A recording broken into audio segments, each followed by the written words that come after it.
हम क्या लाभ दे सकें। तो एक बार जोरदार तालियां, जोरदार तालियां।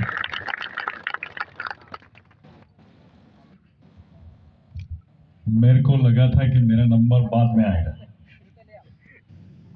लेकिन आप लोगों ने पहले नंबर पे डाल दिया मुझे। ठीक है, मैं जब यहाँ के कार्यक्रम के लिए मेरे को बोला गया तो भीम सिंह दादा ने और अपने कुछ साथियों ने बताया कि भाई 22 तारीख को एक कार्यक्रम हम लोग यहाँ रख रहे हैं। मैं कल बड़वानी में भगवान टंटा भील के पुतले के उद्घाटन के लिए मैं आया था और मेरा समय आज का दिन एक कैंप रखे थे, एक शिविर रखा गया था अलीराजपुर में, लेकिन बताया गया है कि भाई वो कैंप की जगह एक प्रोग्राम हम लोगों ने रखा है। चलो अच्छी बात है।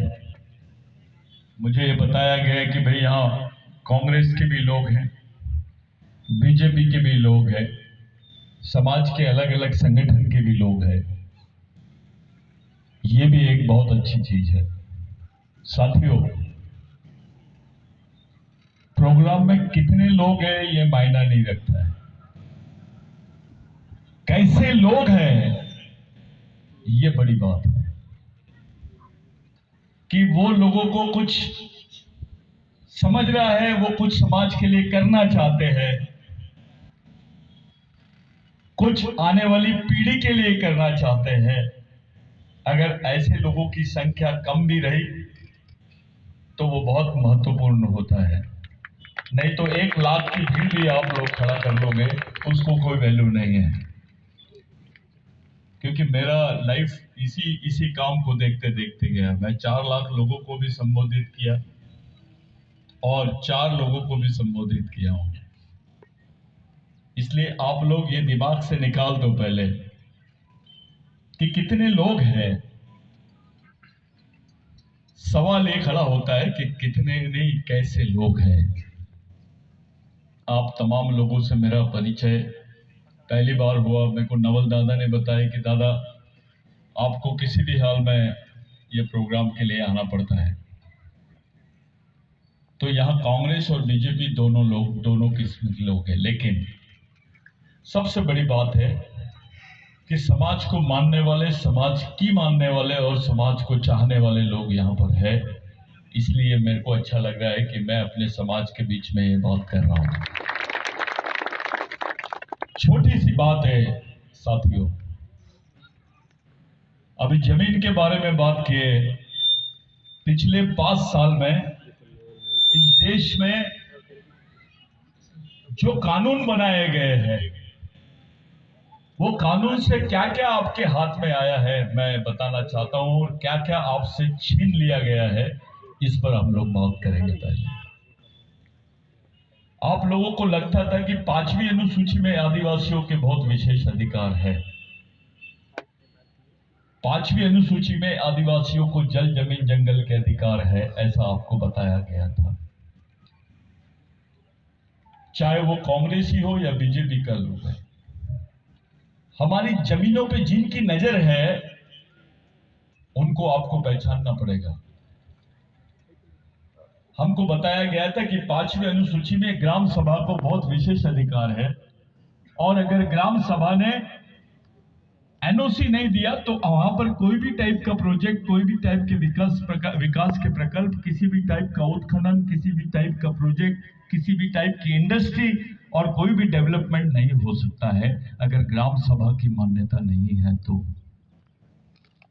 लेकिन मैं आपको बता देना चाहता हूं कि ये गवर्नमेंट ने 5वीं अनुसूची का जो प्रावधान था जिसमें ग्राम सभा को विशेष अधिकार थे, वो ग्राम सभा की एनओसी का शब्द निकाल लिए और उसमें परामर्श शब्द डाल दिए।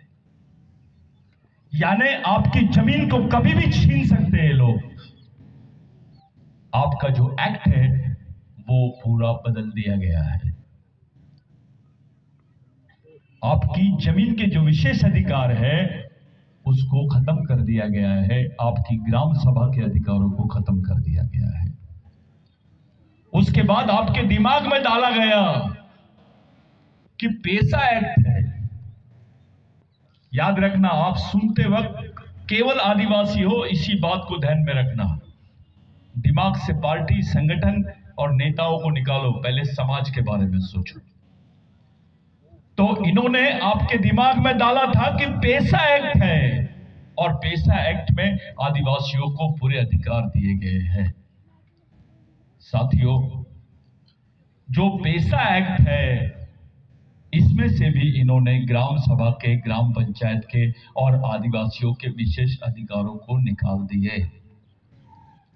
जब ग्राम सभा के अधिकार खत्म हो जाते हैं, वहां पेशा एक्ट का कोई वैल्यू नहीं रहता है।